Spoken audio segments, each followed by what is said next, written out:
Hello, everybody. I'm back. We're about a day and a half removed from the election. I know a lot of you are very happy. A lot of you are not very happy. And then there are people like me, the independents, who weren't going to be happy no matter what happened. So we're just shrugging our shoulders going, meh. But, glad to be back. I haven't done a video since Halloween, and my last Halloween video that I did. And let me just say that while I did enjoy, making those videos, they were very time-consuming, much more so than I expected. I honestly thought I could get the Dracula video to be about around 15 minutes long, and then when I started editing it together, and I saw that it was going to be over half an hour, I was like, oh, Jesus, what did I do here? But I committed myself to it, and I was like, fuck it, I gotta finish these things now. And I did, I enjoyed it, and and there were a couple of other things I wanted to do, wrestling-related videos. Those got thrown to the wayside because I was doing the Halloween videos, and I was going to do some one-sentence movie reviews as well, which you would think, it's like those things are one sentence, couple of seconds long, and I was like, fuck it, that's just one more thing to do, so I'll put it on hold. I was going to do Argo, which I really enjoyed, Seven Psychopaths, which I also really enjoyed, and Paranormal Activity 4 for Halloween, which I don't even think they know what they're building to. I really don't. I thought, after 2 and 3, I thought they must have some kind of a plan in place for all of this to come together. And after watching 4, I'm like, no, I don't think they do. I think they're making this up as they go. But, oh well, it is what it is. But it's time to get back into wrestling. A lot of things to talk about. I didn't get a chance to really address a couple of the deaths that we've had and some of the tragedies, namely Mike Graham committing suicide and the death of Brad Armstrong. Both very sad. It's always sad to have losses like that. I'm not going to sit here and say that Mike Graham was one of my favorites or Brad Armstrong. Never a huge fan of him, but they are part of the professional wrestling family, and it always is sad when something like that happens. And then I remember at Hell in a Cell, it was the day of Hell in a Cell, and I heard Lillian Garcia had just gotten out of the hospital. I was like, what the fuck? I didn't even know she was in the hospital. And then I, obviously read about her getting hit by a car, and I'm like, wow, that's really bad. So I'm glad to hear she's okay, and nothing truly horrible happened there. And then there was Hurricane Sandy. We all got hit with that. Fortunately, where I live, which is the more D.C. area, we didn't get hit that bad. We had some heavy winds, and some strong rains for a few hours. But other than that, we made it out fairly okay. I didn't even lose power where I was. And normally, whenever there's a storm like this, we always lose power. So we made it out fairly okay. And but obviously, my best wishes go out to those who were affected by Hurricane Sandy, and I hope you guys, especially in New York and New Jersey, you keep on, putting your lives back together and getting everything back on track and righting the ship. There's that. But let's talk about professional wrestling. I don't really have a whole lot to say about TNA because they're not really doing anything right now that's really that dynamic or worth talking about. And no, I don't consider Luke Gallows being revealed as a member of the Aces and Eights really that major of a headline. Right now, it just feels like they're on cruise control. They're not bad. It's not good. It's just kind of there heading into the next pay-per-view. And the pay-per-view turning point, it feels like they went the Extreme Rules route where it's just a bunch of rematches. Well, Extreme Rules, typically what they do, they'll take a bunch of rematches for WrestleMania, give it a gimmick, and that'll be that pay-per-view. And this year was a little different because they threw the Cena-Lesnar match in there, and that really gave it a huge attraction that was worth checking out. And TNA, normally they're pretty good about providing a different card for Turning Point and changing things a little bit. But this one kind of looks like just a bunch of rematches, and they just changed it slightly. Or added a gimmick here and there or whatever. But the card's looking very similar to Bound for Glory in a lot of ways. But, not a whole lot to talk about beyond that. But I did want to mention Hell in a Cell and the whole Ryback Punk thing and everything that's going on. Since then, I never got a chance to review Hell in a Cell, so I'm not going to sit here and review the whole pay-per-view, but I did want to talk about the main event and my thoughts on it. I thought it was kind of ordinary. Nothing terrible, but not that great either. I wish if they were going to have Punk go over, I wish they'd done it in a bigger way, because, I'm not the biggest fan of Ryback. I've said that before, but I'm like, you have this guy who's a monster that wins all the time, and I'm like, okay, you can get something out of that, definitely. You can definitely plan for a future with that and try to get some mileage out of him as far as storylines go. And I wish they had done something a little bit bigger with his loss. I mean, You know, the whole evil referee thing. I guess Brad Maddox, his reasoning for doing it was a little bit better than I expected, where I thought it was going to be, you know, a Nick Patrick thing. He did it for the money or something, you know, kind of boring like that. It was like, all right, he wants to be a wrestler and he was just trying to make a name for himself. All right, that's a little bit better than just trying to recreate Danny Davis or Nick Patrick or anything like that, or Charles Robinson. And I do think he's going to beat Ryback next week, probably by DQ, and you'll probably see their rematch built up to December or something like that. But, you know, what I probably would have been planning instead, if they were going to have Ryback lose, I probably would have had Brock Lesnar get it. First of all, I would have had Ryback completely beat the shit out of Punk, like really, really badly. Like, the shell shock on the top of the cell that they did at the end of the pay-per-view after the match, I would have done that during the match. Like, I would have tried to recreate... and you couldn't fully do this, but just follow the same formula of Undertaker versus Shawn Michaels at Bad Blood 97, which one of the greatest matches of all time, but people don't remember. That match was in a lot of ways kind of just a basic extended squash match where the last 15 minutes is just Undertaker beating the shit out of Shawn Michaels. It is like one of the worst beatings ever in a match, and it's one of my favorite matches of all time, and that's one of the reasons, because they just built Shawn up as this perfect prick that you'd want to see get the shit kicked out of him for 20 minutes. So it worked out perfectly. And the way they did it with all the great visuals and the great, you know, hard falls that Shawn took, it was, you took that formula and just upped it to the max with just great visuals and great moments. So that's why that match is so great. And I probably would have tried to recreate that a little bit with Punk and Ryback, where Ryback just beats the ever-living shit out of Punk. Like, more so than they did in the match itself. Like, just... beat him from pillar to post. You know, he beats him through, he like rams him through the cage wall, and they break through, and then he slams him through a table and rams him into the wall again, and then they do the shell shock on top of the cage, and then Punk's like basically half dead. And you know, this idea that I had, and I think a lot of people had this idea, Brock Lesnar should have gotten involved and cost Ryback, and then you eventually build up to Lesnar and Ryback. It ties into the Punk and Heyman relationship to do that. And bibbity bobbity boo, you could have set everything up, Ryback versus Lesnar in Mania, and give a big star-making match to Ryback, and hopefully get something out of that for future. They didn't do that. I don't know if Lesnar just wasn't available, or if that idea ever crossed their minds. I have no idea, but it just would have been something a little bit better than just having the referee screw him. And I was like, it's a bit iffy. But... yeah, and that kind of leads into Survivor Series, where they did the match, where it was going to be, you know, Punk and Ryback captaining two Survivor Series teams. And that match was so boring on paper. And you know, I'm not surprised that they just scrapped it and went with a three-way, even though the three-way just kind of reeks of it. I mean, if Punk got by Ryback in Hell in a Cell, he's not going to lose the belt before he gets to The Rock at the Royal Rumble. That's not going to happen. So that just feels like one of those matches that's kind of like, they're just doing it just to have a title match. I don't really feel like Punk's going to lose. So you kind of think, well, what's the point of doing it? Well, the Survivor Series match was so boring that they just had to, you know, kind of do that. And the reason the Survivor Series match on paper was boring is that it didn't have guys. Again, I was thinking Brock Lesnar. I was thinking The Rock.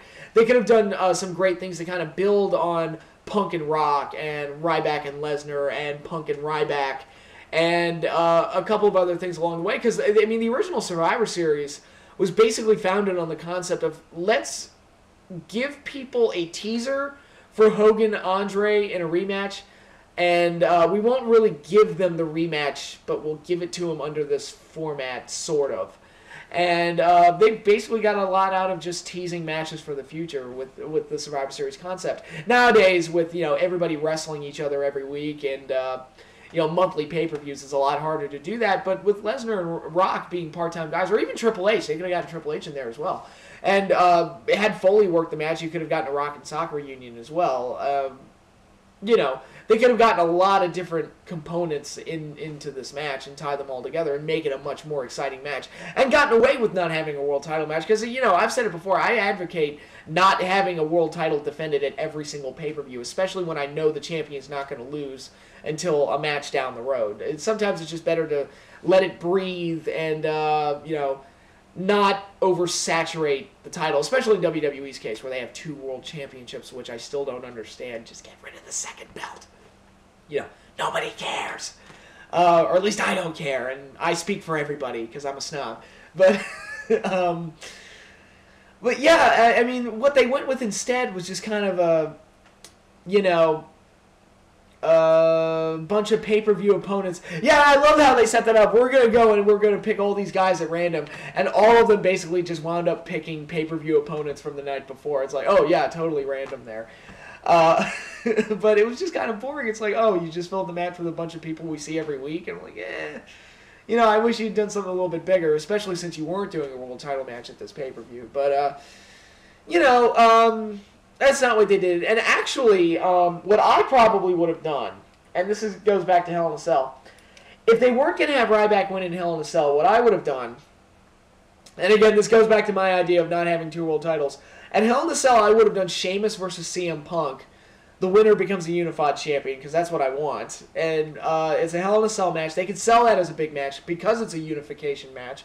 So they'll get away with the Hell in a Cell gimmick, just, you know, a unification match inside the cell. There must be a winner. You know, it'll work that way. Punk wins. He goes over. He's the unified champion. But do the stuff with Ryback on TV before that point, like where Ryback interfered in the match with Vince and everything, or where he stared down Punk after Punk attacked Foley.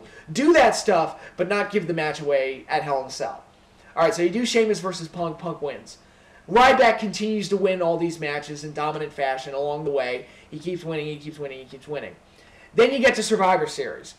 Survivor Series, it's Ryback's team versus Punk's team, or, you know, Rock's team versus Punk's team, whatever you want to do. And that'll be the teaser for Punk versus Rock at the Royal Rumble. Lesnar will be on Punk's team because of the association that they both have with Paul Heyman. Rock gets Ryback. And you'll make up the rest of the team through other guys. You know, there's not a whole lot you can do wrong there. You could get Triple H to counteract Lesnar to kind of get revenge on Lesnar. And just, you know, all the pieces sort of fall into place from there. And then at Survivor Series, Ryback wins somehow, but Punk runs away from him. And then at the December pay-per-view, it sets up Punk versus Ryback. The winner faces The Rock at the Royal Rumble. So that's a big match, big main event match that you can have with 2 or 3 months of build-up. And in that match, that's the match because Lesnar and Ryback had a showdown in the Survivor Series match. That's where Lesnar interferes, costs Ryback that match, and then it sets up Punk versus Rock at the Rumble, and then it starts the path from Ryback to Lesnar at WrestleMania, where Ryback is sitting there the whole time going, feed me Lesnar, feed me Lesnar, feed me Lesnar, and there's your big match. And then from there, Rock probably wins the title off of Punk, setting up Cena and Rock at Mania 29, and then they could possibly set up Punk and Austin from there. Set up that big match, if that's their plan. I just helped map WrestleMania. I'm a genius, but not really. I'm just saying because I'm a believer of keeping things on long-term builds rather than just giving everything away right away. And if they were going to do Punk versus Lesnar where Punk wins, I probably would have saved it for a few months down the road and let Ryback get a lot more momentum under his belt before then. But you know that's just me. That's just the way my brain works. But yeah, Survivor Series. The triple threat match overall isn't like that exciting to me because again, I just don't see Punk losing the belt. Again, if it didn't happen, it's one of those pay-per-view matches. I kind of talked about this with other matches. Like I remember Robert Roode versus Rob Van Dam at the TNA pay-per-view. They had the ladder match earlier this year. I just felt like it was kind of a dull match because I'm like, Roode's not going to lose the belt, and if he does, it's stupid, so why even have the match, you know? And that's what this match kind of strikes me as, where, you know, it's just like, I just don't feel like Punk has any chance of losing the belt. If he's going to lose it to anybody, it'll be Cena, and then Cena will have his rematch with Rock at the Royal Rumble, but even then, it's just, you know, yeah. I guess I'm not that overly excited about seeing Cena versus Rock again because I just feel like, we got it already and it was good, but I'd rather see something different. So you know, again, that's just the where my brain is right now. And what's the state of the WWE been? I'll be honest, I have not seen the main event or the Saturday Morning Slam or whatever that new show is. I haven't watched either of those shows mainly because I really don't have a whole lot of time on my hands, and I don't even bother with fucking SmackDown. Does anybody watch SmackDown anymore, or am I just the only one that's completely given up on that show? I don't think I can. I think I can count on one hand the number of times I've watched SmackDown since Punk lost the title in 2009. That just tells you how much I really I'm just not that enthusiastic about SmackDown. As for Raw, I still feel like that third hour is killing that show. It just drags on too long.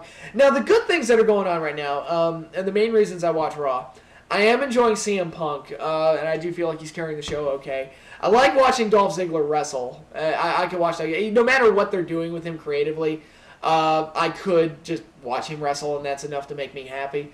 The tag division's looking pretty solid. They've finally got some volume, and they've got a good number of teams. I think at my last count, they had 7 or 8.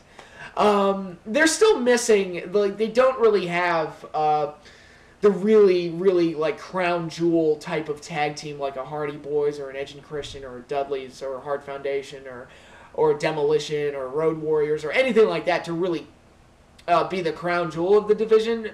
They just have a lot of solid teams, and they're being given a lot of screen time, and that's a good thing. My favorite team that they've made is probably Rey Mysterio and Sin Cara. I feel like they're having the best matches anyway. And Team Road Scholars is okay, even though I kind of feel like they should be singles guys. I'm like, as a team, they're pretty good. So, no complaints there. So it's nice to see a focus on tag team wrestling. That's been a good part of the show. But, I mean, some of the things they're doing creatively right now are just driving me nuts. Like, this whole AJ and Cena angle that they're doing. I mean, I talked about this 6 months ago with the whole AJ and Dixie angle. I don't care. It's just stupid. I just don't give a fuck about what they're doing here. And if Claire Lynch fucking shows up, because some people have joked about this, like, gee, I wonder if Claire Lynch is going to show up. Or even, like, a stupid twist like a Claire Lynch actually occurs in this angle. I will just, like, facepalm so hard my brain will shoot out through the back of my head and I will no longer do videos because I'll be dead. But I'm like, of all the things to rip off from TNA, you know, I mean, if you're going to rip off something from TNA, at least make it a good thing. Like the Bound for Glory series. You want to do your own version of that? Cool. I'll go with that. You want to rip off the Storm and Rude feud or the Austin Aries rise to the title? Go ahead and do that. I'll be in favor of that. I'll go with that. I mean, at least, TNA's kind of ripping off CM Punk right now because I do feel like, and this is a bad thing, I feel like they've kind of turned Austin Aries into Punk light, and that's not a good thing, but at least it's like at least Punk's a good thing to rip off from, you know? It's like, at least they're thinking, it's like, hey, if we're going to rip off something, it rips off something good. But, I mean, really, you're ripping off the AJ and Dixie angle, and that angle sucked horribly, and now you're doing it with Cena and AJ, and it's terrible. And, you know, kudos to everyone that pointed out that Cena goes on a date wearing his merchandise. He looks like a child. It's just hilarious. You know, I'm not that I'm the classiest individual, but whenever I go out on a date, I do dress a little bit, you know, more fancy because it is a special occasion, you know. Or at least I want it to be a special occasion.